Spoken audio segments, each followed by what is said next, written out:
Okay, so this is Remote Media. We're over in Leeds. We've just done the weigh-in. We've got an absolute Christmas cracker. All year we've been asking Steffi for a little chat with you, and we've finally got you. We had to come straight to you, Terri Harper, World Champion. Really nice to meet you. Yeah, nice to meet you. Sounds good about World Champion. And I'm back in the gym the other day and I'm thinking, first camp again being World Champion, so it's a great feeling. And you are back in the gym after about 3 months of lauding it, I think. Yeah, I've made the most of it. I knew Christmas had been cancelled, so kind of milked my time off and just enjoyed a bit of downtime away from the boxing, because I know next year's going to be a big one, and I'm not going to be able to get the downtime like I managed to get. But before we talk about next year, let's talk about the World Championship night. What a fight that was. You controlled that fight from the first bell. Yeah, I had a lot of pressure on my shoulders. A lot of people doubting, and I believe even Eddie were asking Andrew when we first put it forward to him the fight if I'd be able to deal with a jump up in weight and size difference of Hannah and stuff, but full confidence in ourselves, and I just knew I had a point to prove, and I feel like I went out and did it the best way possible.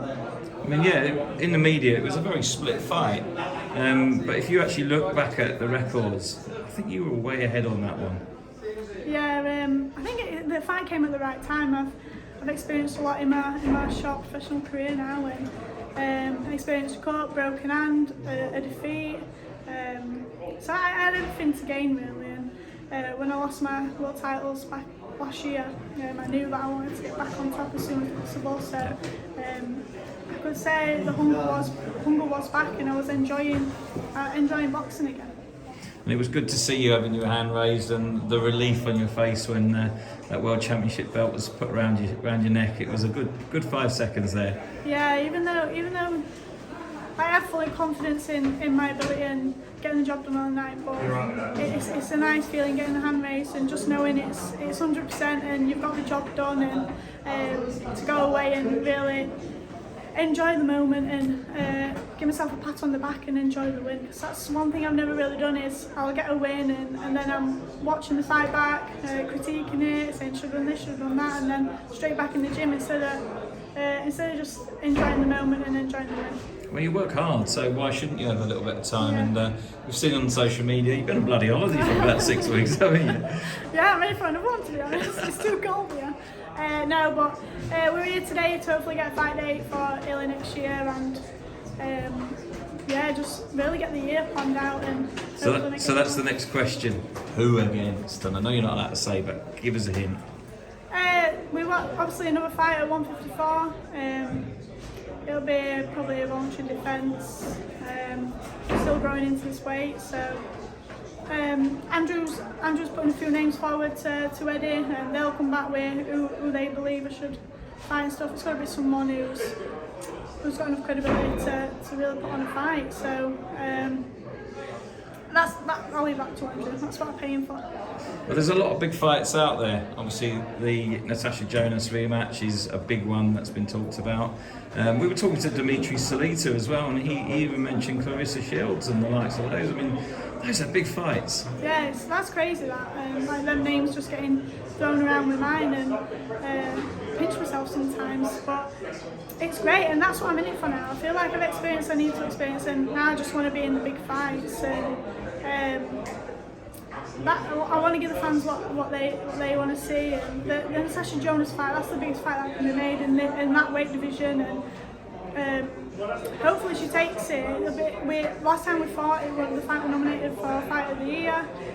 Obviously there's unfinished business and there's a few things to settle, but we've done everything on our half now to hopefully make the fight, but it's up to them. And I said to Andrew, I'm not going to sit around begging for a fight with them when I can move back down weight and go on for the next bigger fights.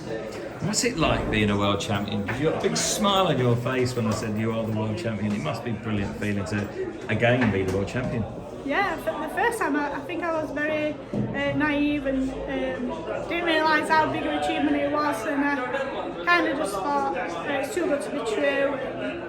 A bit negative towards being world champion, because I was waiting for it to be taken away from me, but this time I realised how much hard work I do put in the gym and how much I dedicate my life to this sport. So being world champion again, I scream and shout about it now. Even walking around the supermarket in my belt.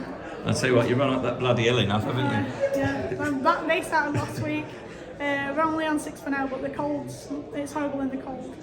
And listen, final question. Steffi Bull, he's a character and a half, but he's had such a great influence on your career, haven't you? What can you say about Steffi for us?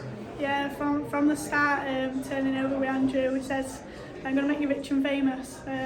Still waiting for the rich part, but no, I'm joking. Honestly, as cheesy as it is and as cliche it is, he really got me out of working in a chip shop and honestly changed my life. And the fact to get to experience things like this and be two-time world champion, and there's that more sounds goals. good. Yeah, more goals I want to achieve. It's crazy what he's done with me, and he's really invested his time, missed out on his own family time just because he's invested that much in me. And I'm only 26, so I feel like we've got a good few more years together, really. A lot more fun and maybe a couple more world championships as well. Hopefully, free weight world champ, maybe. That would be amazing. Yeah. Well, listen, it's been worth the wait. It's been so much pleasure to speak to you, and we're really looking forward to 2023. And whichever fights you pick, I'm sure they're going to be fantastic. Yeah, exciting. Thank you. Merry Christmas to everyone as well. Yeah, Merry Christmas to you as well. Thank you. Take care.